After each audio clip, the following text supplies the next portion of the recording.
Assalamualaikum semuanya. Sebelumnya saya ucapkan terima kasih karena masih terus mengikuti cerita bergambar di channel ini. Dan untuk kawan-kawan yang belum subscribe ke channel ini, dukung saya ya. Klik tombol subscribe dan klik logo lonceng untuk bisa berlangganan gratis di video cerita bergambar selanjutnya. Oke, sebagai imbalannya kali ini saya akan coba menggambar sekaligus bercerita tentang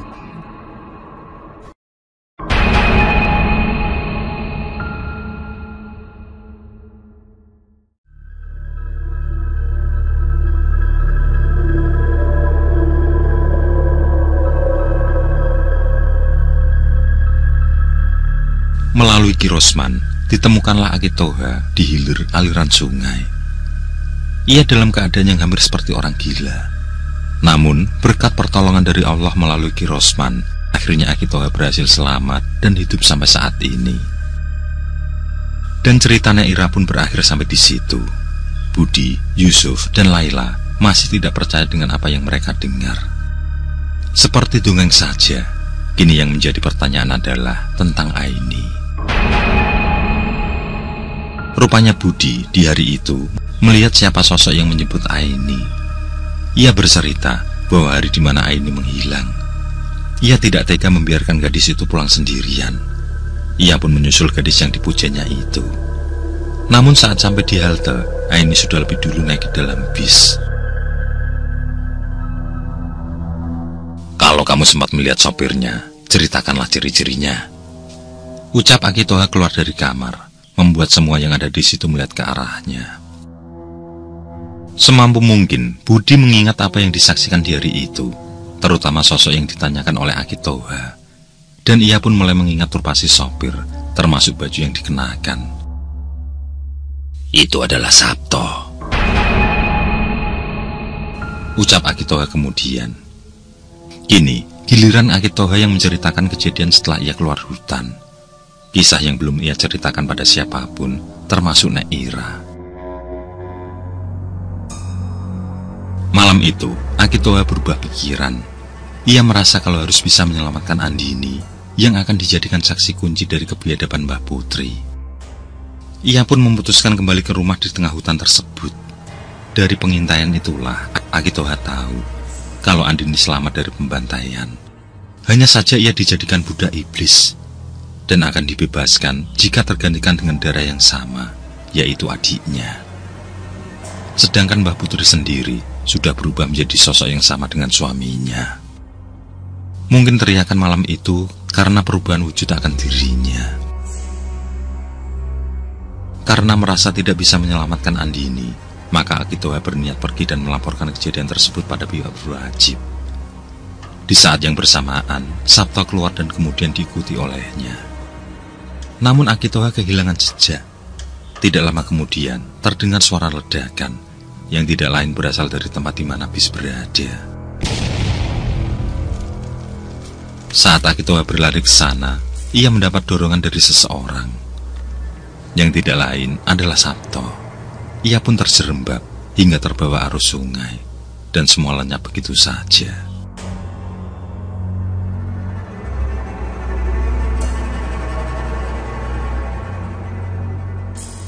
Saat tersadar, Aki Toha sudah berada di pinggiran sungai. Ia menjadi bingung dan linglung. Setiap kali mencari jalan pulang, selalu saja sampai di tempat yang sama. Hingga ia pun berada di sana, bertahan hidup dengan makan seadanya. Di saat Ira dan Ki Rosman menemukannya, sengaja ia merahasiakan kejadian mengerikan itu. Ia tidak mau jika semua ikut terlibat mempertaruhkan nyawa. Ia pun hanya menceritakan sebatas yang dikisahkan Ira tadi. Ia juga tidak lapor polisi, karena semua itu dianggap sesuatu hal di luar nalar. Tentu saja ia akan dituduh mengada-ada.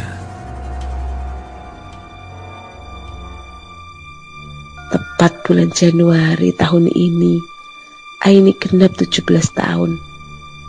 Ucap Laila, begitu kisah Aki Toha usai. Yang ia serap dari cerita itu adalah tentang Aini yang digadang menggantikan darah kakaknya. Dan membawa Aini pada Mbah Putri adalah jalan satu-satunya bagi Sabto agar terbebas dari semua kutukan itu. ucap Akitoha dengan mata memerah. Tersirat kebencian yang sangat besar pada keluarga itu. Akitoha melanjutkan, kalau saat ini Aini mungkin masih bisa diselamatkan. Dengan ritual itu harus dilakukan di malam purnama, tepatnya besok lusa. Aku harus menebus dosaku, dan ini adalah kesempatan untuk bisa menghentikan mereka, serta menyelamatkan gadis itu.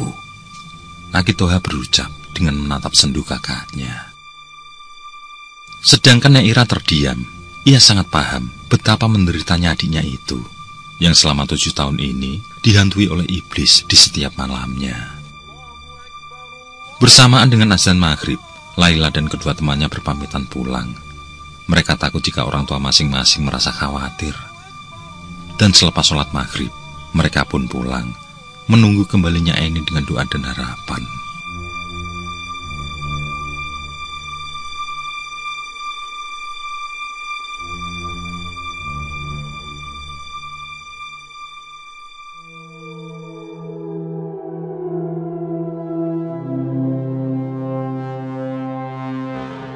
Bersama Ki Rosman yang diberitahu Yusuf, cucunya, Akitoha berjalan menyusuri hutan.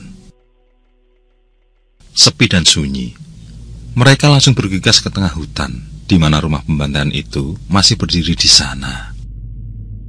Entah mengapa seperti tidak ada yang mengendus keberadaannya. Tempat itu memang tidak pernah terjamah oleh manusia. Tidak ada tanda kalau ada yang pernah masuk atau menemukan tulang belulang di sana. Atau mungkin ada pagar gaib yang menyelimuti di sekitaran. Akhirnya, sampailah mereka di rumah tua itu. Mereka pun memutuskan agak menjauh. Sambil menunggu purnama datang, hingga tepat pukul 11 malam, muncul cahaya keluar dari rumah itu. Mereka segera mendekat menuju salah satu jendela. Terlihat ada Sabto dan Aini yang terduduk di kursi penuh ketakutan. Hanya ada mereka berdua saja. Ki Rosman masih mencoba menyisir keadaan sekitar dengan mata batinnya. Namun ia tidak bisa melihat dan menemukan makhluk lain. Kini, mereka seperti tikus yang sedang menyaksikan pertunjukan di balik panggung, mengendap tanpa sepengetahuan para penonton. Sejenak kemudian, dilihatnya Sabto kumat kamit sambil duduk menghadap Aini. Dan dalam sekejap mata, dua makhluk itu pun muncul dengan matanya merah menyala. Ritual sama terulang kembali. Terjadi perjamuan yang nantinya akan berakhir pembantaian pada Aini. Tumbal ke 100 pengganti darah Andini. Akitoha yang sudah tidak tahan ingin masuk ke dalam rumah, tangannya ditarik oleh Ki Rosman. Orang pintar itu berucap, jika ada waktu yang tepat nanti. Seolah ia tahu ada harapan besar untuk menebus dosa Akitoha. Terutama untuk menyelamatkan Aini, yang menjadi tujuan utama mereka datang. Dan tentu saja, termasuk menggagalkan persembahan Mbah Putri juga suaminya. Hal itu harus dihentikan, supaya tidak terulang di kemudian hari. Salah satu makhluk itu menghampiri Aini, membelai lembut rambutnya, dan darah keluar deras saat kuku yang tajam itu merobek leher. Namun bukan leher Aini, melainkan leher kakaknya yang berlari dari dalam ruangan. Wajah cantik Andini rusak tidak berbentuk, mual dan ngeri bagi siapapun yang menyaksikan.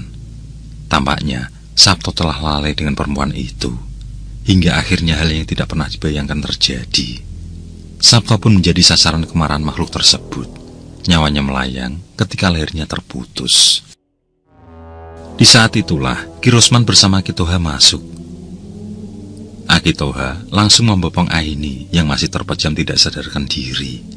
Sedangkan Ki Rosman bersiap menghadapi dua sosok tersebut. Dan saat purnama benar-benar datang, muncullah dua lelaki di pihak Ki Rosman. Mereka adalah Ki Badri dan Ki Sambit, teman satu perguruan sewaktu belajar di wilayah Banten. Baik Mbah Putri maupun suaminya bukanlah sosok yang sama seperti manusia. Hidup dengan iblis membuat mereka berubah menyerupai wujud mereka. Begitupun dengan kekuatan yang dimiliki. Dan terjadilah pertemuan di malam purnama itu, yang pada akhirnya kedua makhluk itu kembali ke wujud semula, yakni wujud Mbah Putri dan suaminya. Di ujung maut itu mereka minta maaf, lalu memberitahu agar menghancurkan sebuah tempat, yakni lokasi di mana mereka telah bersekutu dengan iblis demi harta. Karena di tempat tersebut semua arwah terpasung.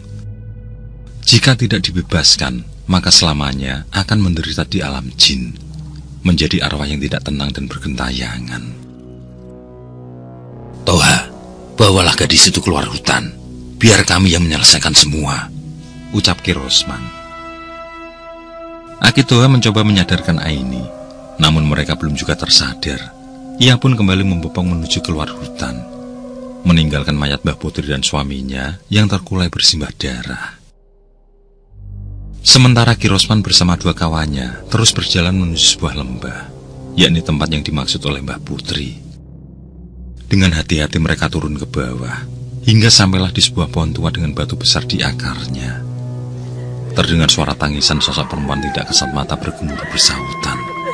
Bahkan ada pula yang menjerit minta tolong.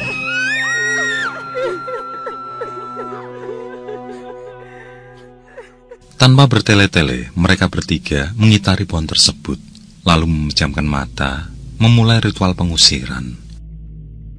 Ketegangan terjadi saat muncul sekelebat bayangan hitam, yang dalam hitungan detik, bayangan itu berubah wujud menjadi sosok makhluk menyeramkan.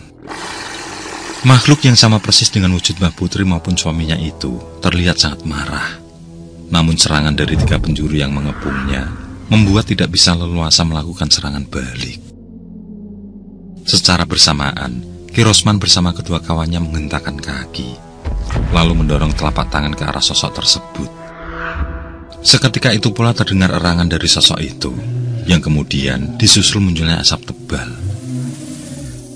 Seiring hilangnya suara menggema, asap pun semakin menipis. Tidak nampak makhluk mengerikan berada di sekitar. Sosok itu telah lenyap dari tempatnya. Ki Rosman mengatur nafas. Begitupun dengan kedua sahabatnya yang tampak kelelahan. Sebelum mereka beranjak meninggalkan tempat itu, terlihat sosok-sosok perempuan berjajar dengan tersenyum. Tidak lagi terdengar tangisan maupun jeritan minta tolong. Mungkin ketenangan sudah mereka dapatkan.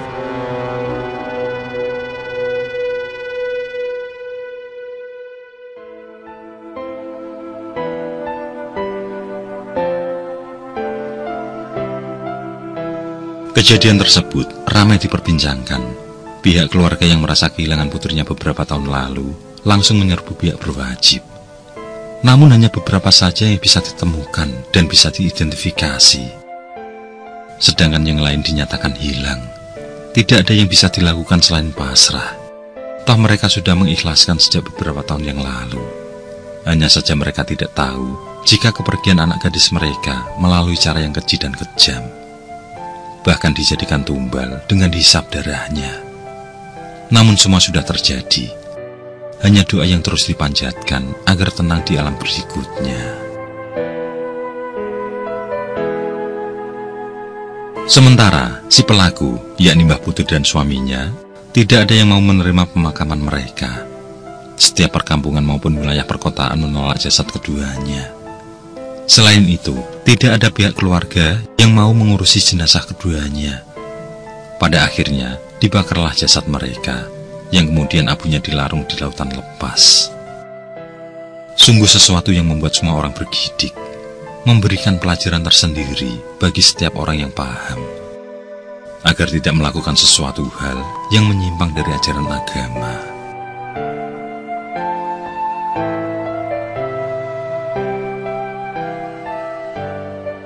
Sementara itu, Ki Rosman dan dua sahabatnya, yakni Ki Sambi dan Ki Badri, mulai dikenal kalangan luas. Mereka mulai menjadi tujuan bagi orang-orang yang dalam kesulitan, terkhusus dalam menangani hal di luar nalar. Termasuk pula menghilangkan bangsa demit menunggu di suatu tempat.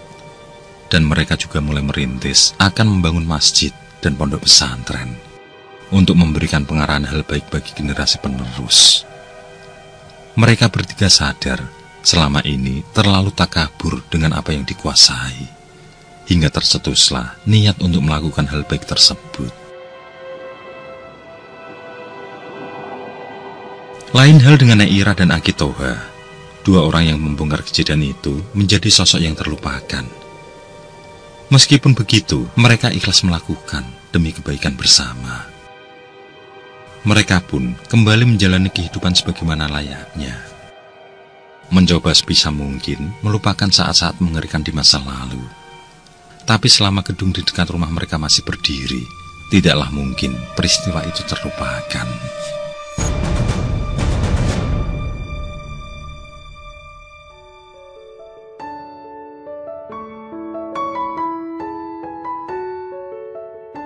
Di sisi lain, kebahagiaan menyelimuti Budi. Ia merasa senang saat melihat kembali kehadiran Aini. Tapi kebahagiaan itu hanya sementara saja, karena ia harus kembali berpindah sekolah keluar pulau. Semoga ini kepindahan ayahmu yang terakhir, ucap sang ibu usai bergemas. Harapan itu muncul karena di kota tujuan itu merupakan tanah kelahiran Budi. Di sanalah hampir semua kerabatnya tinggal. Meskipun berat, Budi harus meninggalkan teman-temannya, termasuk Aini, gadis yang disayangi. Ia merasa berdosa karena meninggalkan Aini yang masih dalam keadaan trauma. Bahkan belum berbicara sepatah kata pun semenjak kejadian malam purnama itu.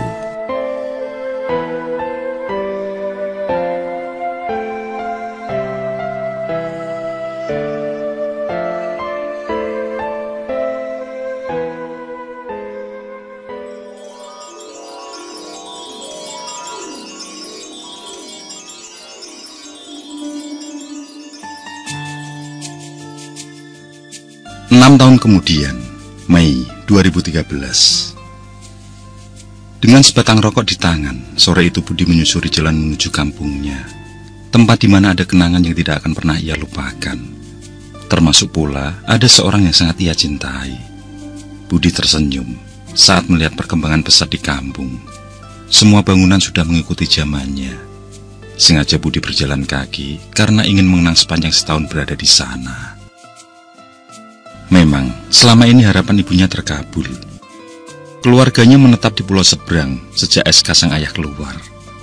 Namun kebahagiaan itu harus dibayar putus kontak dengan kawan-kawannya. Hal itu terjadi lantaran ponsel jadulnya jatuh di laut saat perjalanan kapal.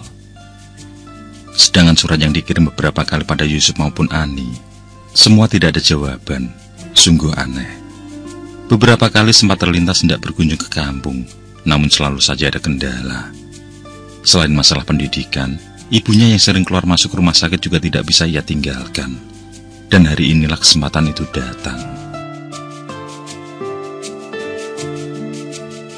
Budi menuju rumah Aini, namun rumah itu sudah tidak berpenghuni. Beberapa tetangga yang ditanya juga tidak tahu alamat baru Aini. Orang tua angkatnya menjual rumah lalu pergi tanpa berpamitan pada tetangga terdekat.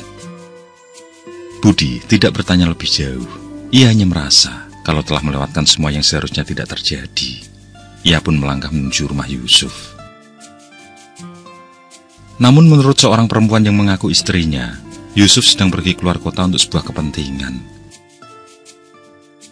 Mungkin 2 hari baru pulang, Nak, ucapnya sebelum Budi berpamitan. Ia tidak menyangka jika Yusuf dan Kaila tidak berjodoh.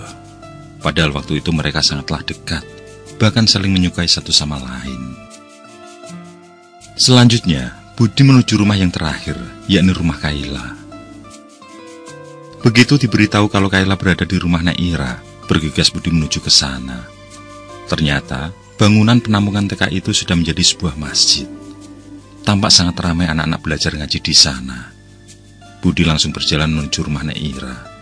Setelah mengucap salam, Kaila keluar menemuinya. Masuklah, Bud. Aku menemani nenekku di kamar, ucap perempuan yang nampak semakin kurus itu. Mereka pun masuk menunggu Naira yang terbaring lemah. Setelah berbasa-basi, kedua kawan lama itu saling melempar kisah. Kaila pun menceritakan hal-hal yang terjadi setelah kepergiannya. Ternyata teror dari makhluk tersebut masih berlanjut. Sekitar 3 bulan kemudian, Ki Rosman beserta 2 rekannya ditemukan meninggal dunia di satu tempat, yakni di rumah tengah hutan. Yang menemukan mereka adalah Aki Toha yang minta bantuan seorang ustadz. Beliau adalah ustadz tempat ketiga orang pintar tersebut berguru mengaji. Sejak memiliki niat mendirikan masjid, mereka mulai melakukan pertaubatan. Namun ternyata ajal lebih dulu menjemput sebelum niat itu terlaksana. Ditambah lagi Akitoha yang ditemukan meninggal secara misterius. Akitoha terbujur kaku tidak bernyawa di dalam gedung penampungan depan rumah. Namun karena kegigihan sang ustadz yang selalu mengadakan acara mengaji di setiap malam, maka keadaan kembali terkendali. Semua gangguan mampu dilenyapkan sang ustadz, termasuk bangsa iblis yang meneror Ki Rosman beserta 3 rekannya. Setelah itu, secara beramai-ramai, rumah di tengah hutan pun dibakar hingga tanpa sisa. Bekas reruntuhan dibangun sebuah monumen kecil sebagai tanda untuk mengenang para TKI yang dibantai di sana. Sedangkan bekas gedung yang dianggap sebagai yayasan penyalur TKI, yakni gedung yang di depan rumah Naira, juga ikut dirubuhkan, yang kemudian dibangunlah masjid di sana. Sedangkan hubungan antara Yusuf dan Laila terkendala weton. Meskipun Pak Ustadz tidak mempermasalahkan, tapi Naira tidak menyetujui. Wanita renta itu masih percaya dengan tradisi Jawa tentang malapetaka yang akan menjemput jika pernikahan itu masih dilakukan. Dengan ikhlas, Laila pun melepas Yusuf. Sudah memiliki seorang putra. Sedangkan 2 minggu yang lalu, Laila baru dilamar lelaki yang dianggapnya cocok.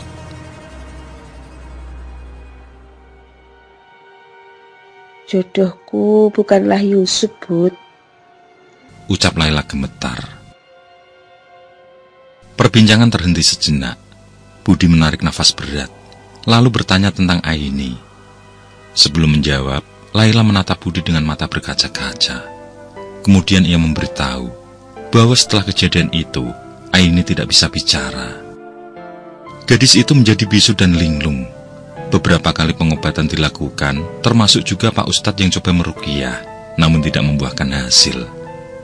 Pada akhirnya, orang tua angkatnya memutuskan pindah entah kemana. Semua kekayaan di kampung dijual untuk kepindahan itu. Sampai saat ini belum ada yang tahu kemana Aini pergi, ucap Laila mengakhiri kisahnya. Tampak rasa duka membuat air matanya mulai meleleh. Ia ikut terhanyut dengan kehilangan yang dirasakan Budi.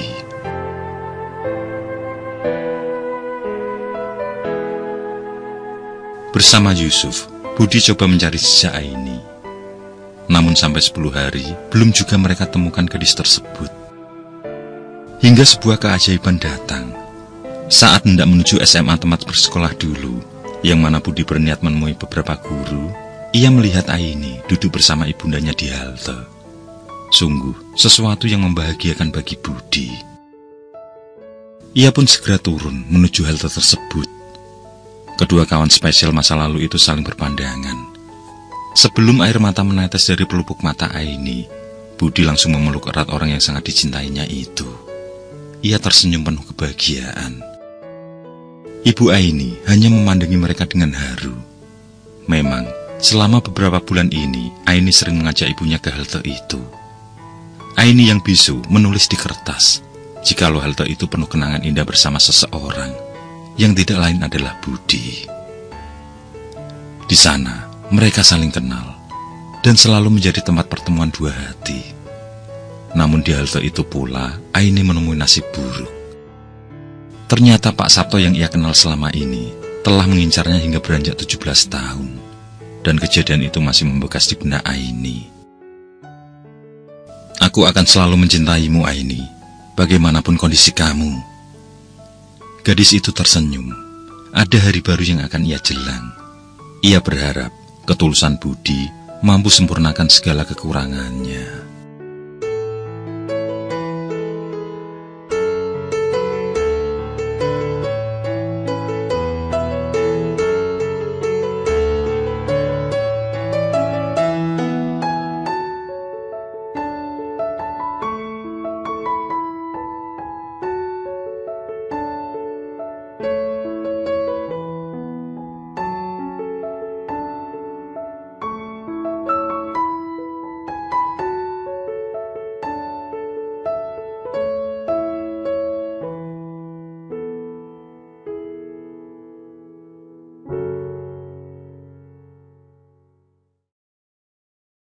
Oke, Saya kira cukup cerita kali ini. Untuk cerita-cerita lainnya, silahkan buka di bagian video dalam channel ini, di playlist cerita bergambar. Sekali lagi terima kasih ya. Jangan lupa like, komen, share juga boleh. Dan untuk yang belum subscribe, langsung klik tombol subscribe. Semangat berkarya. Akhirul kalam, wassalamualaikum warahmatullahi wabarakatuh.